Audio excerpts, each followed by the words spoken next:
Hey guys, it's Lori. I am actually going to give you some information about manufactured homes, uh, paying bills, what bills are part of the process here, and insurance, which is something that I told you that I would be talking about, and I've been collecting all the bills as they come in so that I can share them with you. So the first thing I'm going to go over is regular homeowners insurance. For my place, it is $756 a year. $756, and I'll be making payments, 4 payments of $195 each. And what this covers is definitely not damaged by an earthquake, but it covers my dwelling for $129,000, which I bought my place for $90,000. After we did upgrades, I had to call the insurance company to let them know that it was worth more than what I paid for. So it's insured for $129,000. Other structures, which would be the shed, I imagine, outside, and any other, we have a couple sheds, 2 small ones and 1 big one. So that's insured for $13,000. Personal property is insured for about $67,000. I don't know how they came up with that total, but $67,000 is probably right. And then additional living expense, $26,000. So I imagine if we have to go out and get a hotel or something. And that's about it. They make it very clear that earthquake coverage is not included. So I am buying the earthquake insurance through the same company, but it's a completely separate policy. Now, not everybody needs earthquake insurance, we know that, but since I live in California, I opted to get it. I don't know. But I did have a dream the other night that we had a big earthquake. I hope it doesn't come to fruition. Yikes. Anyway, I get insurance because we have earthquakes in California. I haven't felt a big earthquake in many years, but I don't know how this place is going to hold up in the event of an earthquake. We have fault lines all around us anyway, so we'll just have to wait and see. But for the earthquake insurance, it is an additional $615 a year. I'll be making 4 payments of $186. And it covers the dwelling and extensions to the dwelling for $129,000. There is a deductible, which is going to be about $6,500 deductible. That's a lot, but it covers personal property, $25,000, but I have to pay $1,250 deductible on that. And then loss of use, it'll pay $10,000, and there's no deductible there. I imagine that would be also to stay in a hotel or find another place to rent. I'm not sure. So that's the earthquake insurance, $615 a month.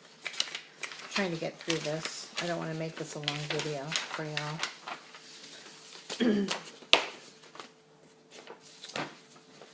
Okay.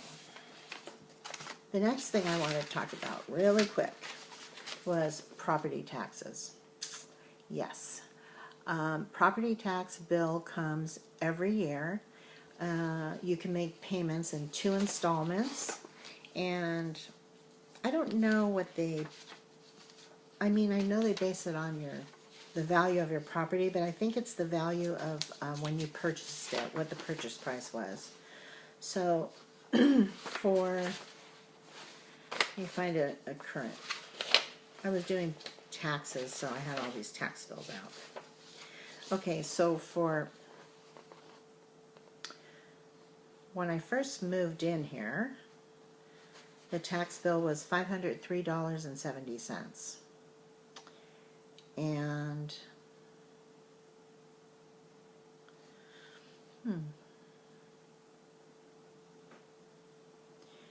oh, I see.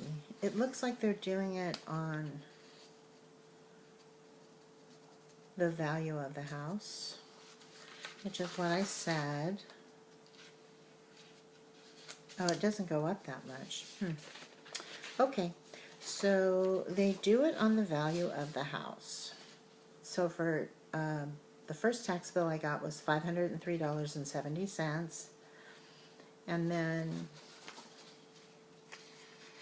the second year it jumped up to $765.30. So,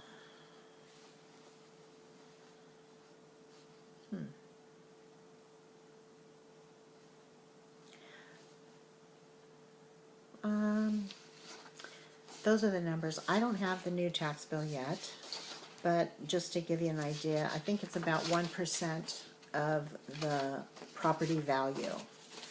So, around 1%. And then, so tax bills are, property taxes are off. Now, every month we get a slip like this. Can you see that? Breaking down your utilities. And then on the other side is breaking down the rent and all the utilities. This comes from our office. So this is the rent bill for the space here at the park. Now, I also have a house payment to make, which is $493 a month. So that will never change. That's for 20 years. But this bill, of course, changes all the time. I budget $800 a month to cover this bill. So, what is on this bill? The gas bill, which was $27.64. I have a gas stove, and my heating and air conditioning is gas. Electricity, we paid $90.28.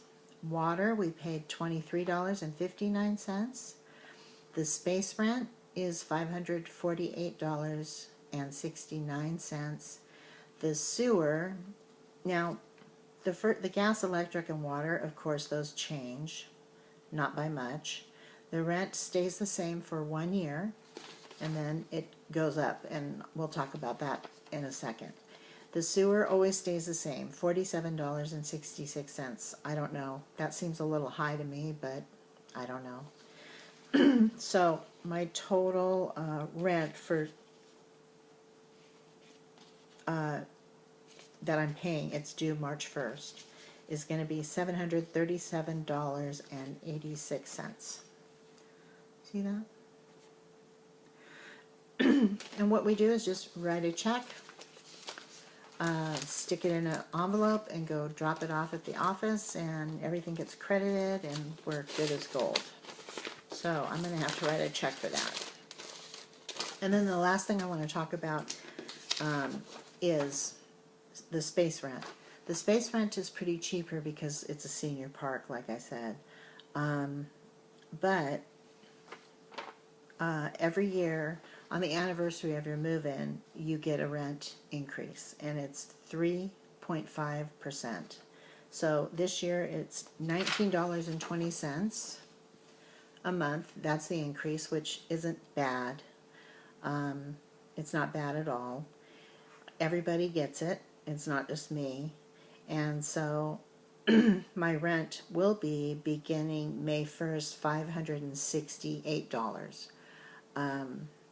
And that's just happens every year. I can't avoid that. So we just live with it. And hopefully, you know, it won't go up to a lot of money. But the bottom, you can see from that, most of the utilities is say $750, and the space rent. The house payment's about, say, $500, so that's $1,250.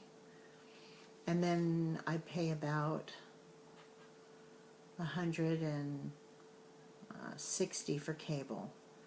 So it's still pretty cheap to be able to live in wine country and enjoy the slow-paced life. So that's all. I just wanted to get that video done so that I could share it with you, and I thank you guys for watching. And if you have any questions, you can leave a comment and I'll be happy to answer. Okay, take care. Thanks for watching.